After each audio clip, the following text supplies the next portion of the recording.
जी बिल्कुल, इस वक्त मैं मौजूद हूँ दरियाए सतलुज के किनारे चक द्रासके में। यहाँ पर सैकड़ों एकड़ रकबा पर खड़ी फसलें जो हैं वो तबाह हो गई हैं और इन इलाका मकीनों के लिए यहाँ पर सहूलत की कोई चीज़ नहीं है। इनका बंद जो है वो भी कमज़ोर हो चुका है। इन्होंने मशीनरी की भी डिमांड की है और ये डिमांड कर रहे हैं कि यहाँ पे हमें 1122 की टीमें और इधर कैंप जो है वो प्रोवाइड किया जाए, मेडिकल की फैसिलिटीज़ जो हैं वो भी फराहम की जाएँ। हमारे साथ यहाँ पर इलाका मकीन एक ज़मींदार मौजूद है, इनसे हम जानते हैं कि इनका क्या मुतालबा है। जी बताइएगा।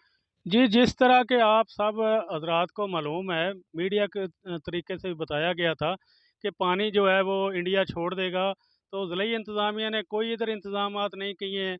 अब जो पानी है वो 40,000 क्यूसेक आया है, तो हमारे गाँव में वो पानी दाखिल हो चुका है, बंद टूट रहा है। हम अपनी मदद आपके तहत उस बंद पर 3 दिन से बैठे हैं।